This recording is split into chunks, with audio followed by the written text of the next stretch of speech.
Imagine a sea so vast it touches 5 countries, yet not a single ship can sail directly from its ports to the world's oceans.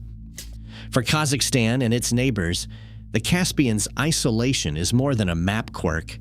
It is a chokehold on trade, adding layers of cost and delay to every exported ton. Now, Russia's proposed Eurasia Canal project, widely reported and estimated at $20 billion, promises to shatter that boundary and rewrite the rules of global logistics.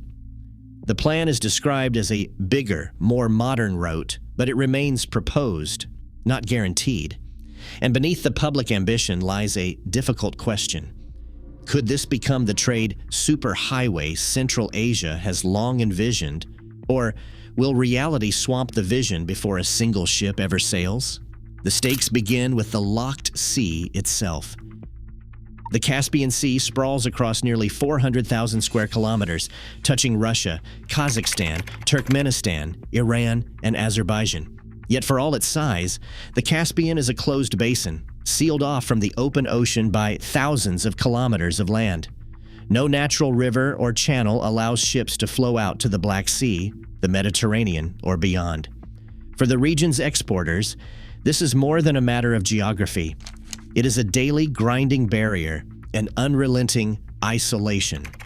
Kazakhstan's main ports, Aktau and Kurik, sit on the Caspian's eastern shore, facing a wall of logistical obstacles. Every barrel of oil and every ton of grain must navigate a maze of transfers.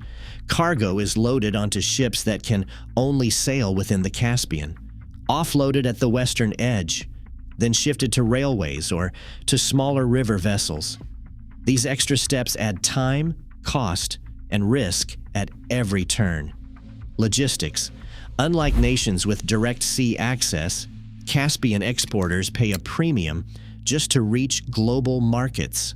Studies put the extra cost at 20 to 30% per ton, a penalty that ripples through entire economies.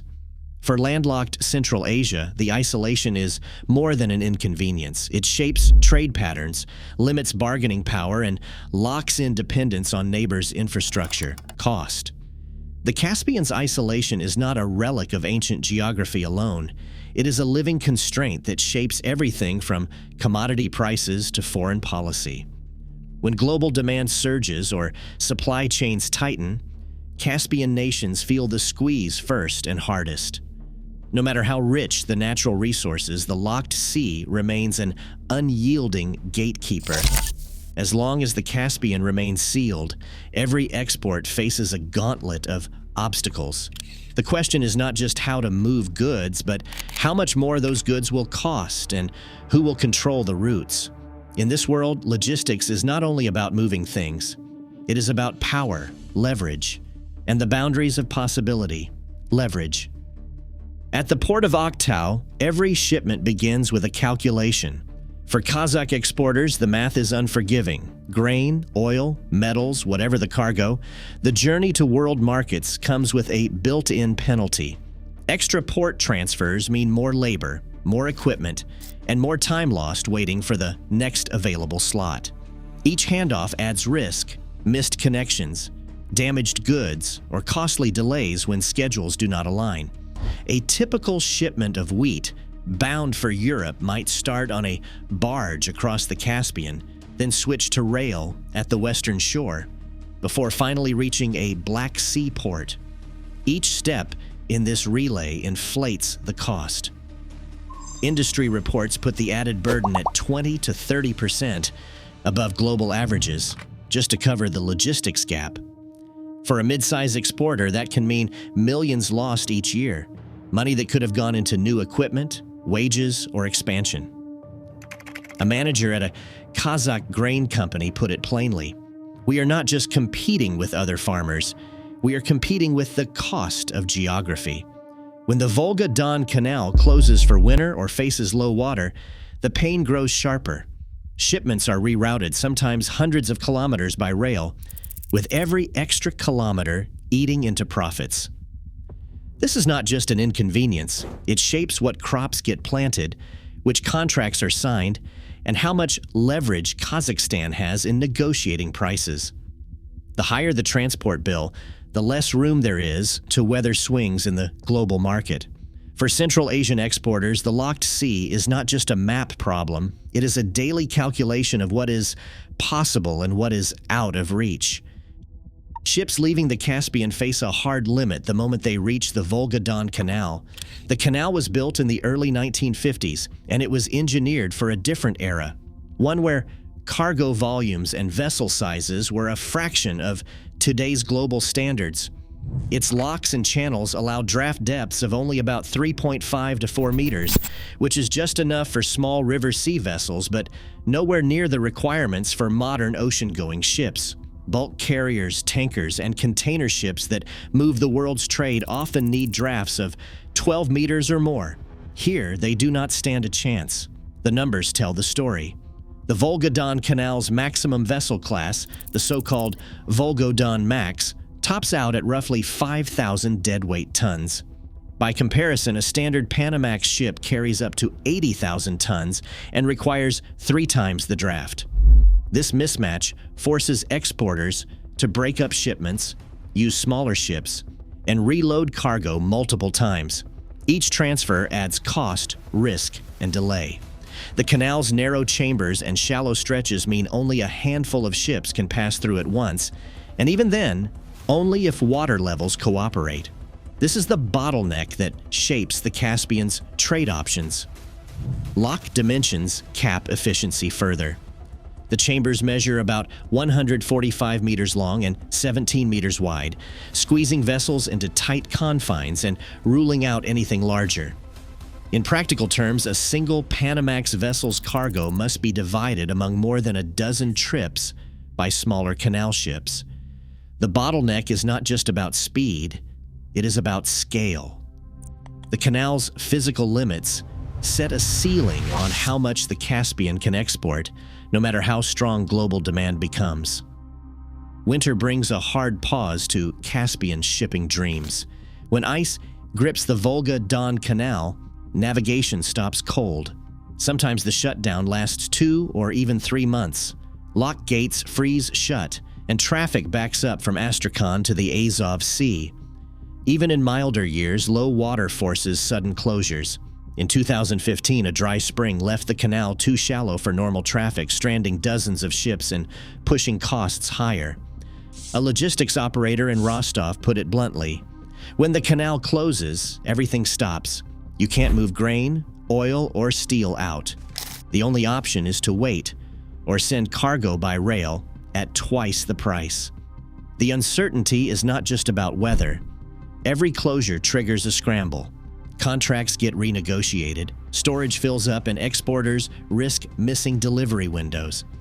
For some shippers, a missed shipment means lost business for the season. Insurance premiums rise in anticipation of shutdowns, and traders build in extra margins just to cover the risk. The canal's unreliability turns routine trade into a gamble, especially for Kazakhstan and its neighbors who depend on every shipment to balance their books. Each episode of ice or drought exposes how fragile the link really is. The Volga-Don Canal, for all its history, cannot guarantee year-round flow. For exporters, that means living with unpredictability. For planners, it is a warning. As long as the route remains vulnerable to nature, the region's trade ambitions stay on hold. A new route has been proposed to break the Caspian's isolation, a deep water canal stretching roughly 700 kilometers through the Kuma-Manich corridor in southern Russia. On maps, the planned line cuts a bold path from the eastern edge of the Caspian Sea across arid steppe and gentle slopes to the lower Don Basin and the Azov Sea. The promise is simple but sweeping. Where the Volga-Don Canal forces ships into narrow, shallow confines, the Eurasia Canal would be built for modern cargo vessels, aiming for a depth of 6.5 to 7 meters. That is enough to handle ships far larger than today's river sea fleet, opening the door for bulk carriers and tankers that now bypass the region entirely. Supporters claim this canal could move up to 75 million tons of freight each year. transforming the Caspian into a true maritime hub. The vision is ambitious: fewer transfers, lower shipping costs, and a direct link from Central Asia to the Black Sea, the Mediterranean, and beyond. The project remains at the proposal and study stage with no construction underway. Its headline cost is widely reported or estimated around $20 billion, though actual expenses could shift with design changes and inflation. For now, the Eurasia Canal exists as a bold plan, pitched, debated, and studied, but not yet real. Turning a 700-kilometer stretch of arid steppe into a deep water shipping route requires engineering on a scale few projects attempt. The numbers alone are staggering. Hundreds of millions of cubic meters of earth must be excavated, moved, or dredged. That could fill entire city skylines with soil and rock. The proposed canal would cut across the Kumamanich Depression, but the land is not flat.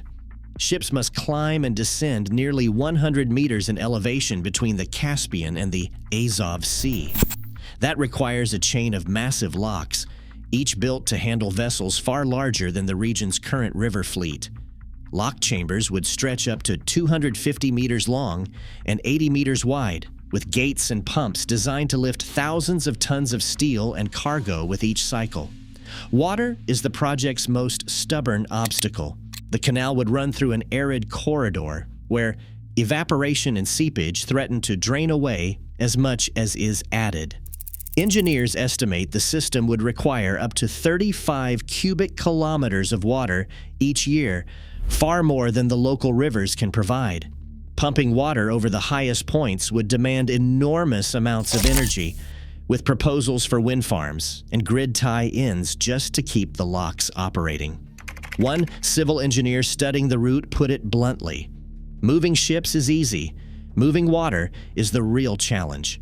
The physical demands of earth, water, and gravity define the canal's reality, no matter how bold the vision. A finance analyst lays out the numbers on a whiteboard.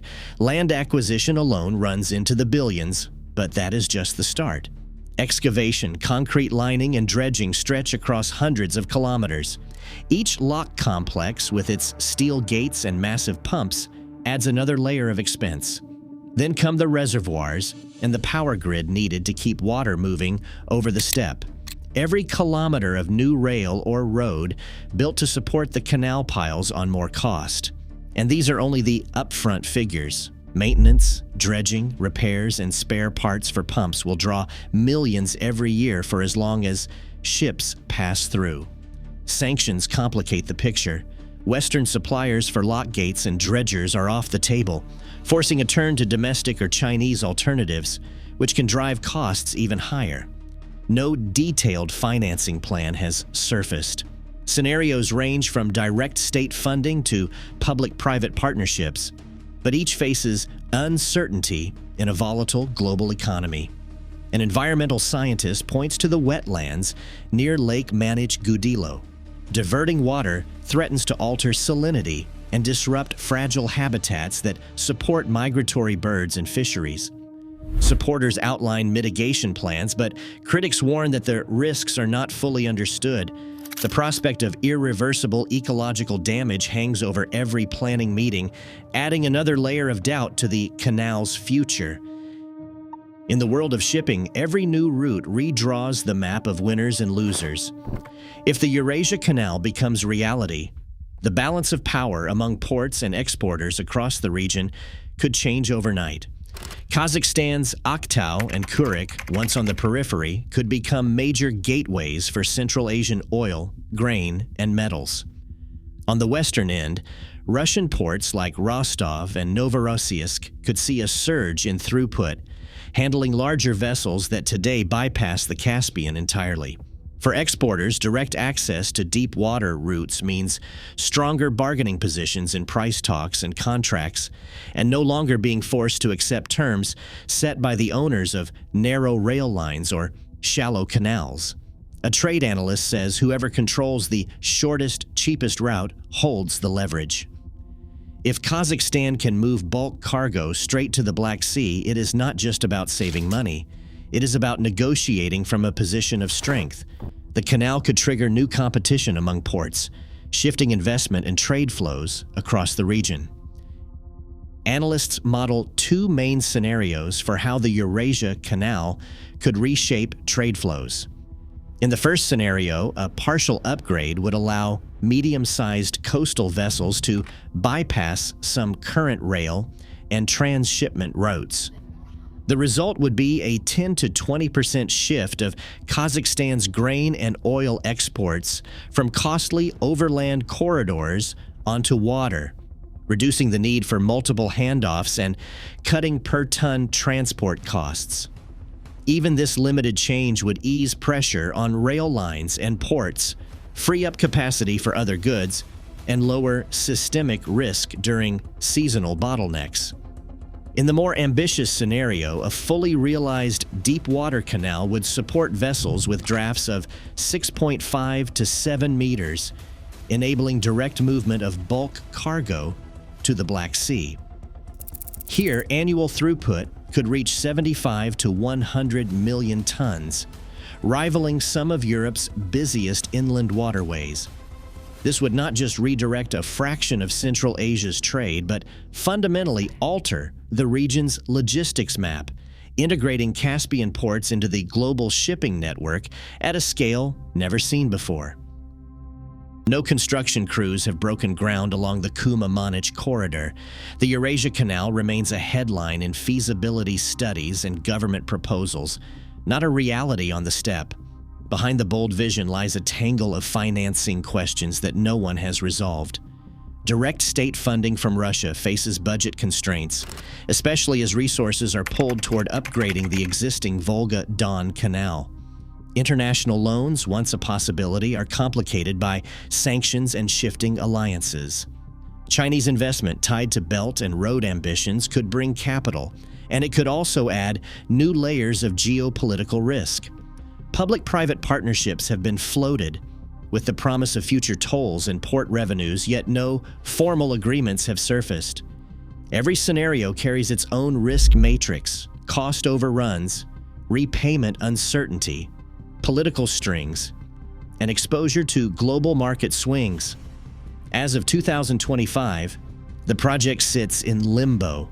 Not a single lock or pump has been built. The canal exists only in planning documents and animated renderings, while the realities of water, money, and politics keep shovels out of the ground. The suspense lingers. Ambition on paper, but the steppe remains untouched. Today, the Eurasia Canal remains a vision. Its $20 billion promise is balanced by risk, controversy, and shifting alliances. As global supply chains strain and regional power shifts accelerate, the pressure to unlock new routes only grows. For Central Asia, the stakes are immediate: access or isolation. The world is watching to see whether ambition can outrun geography or whether the map keeps its chokehold. What is your take? A visionary leap or a gamble too far?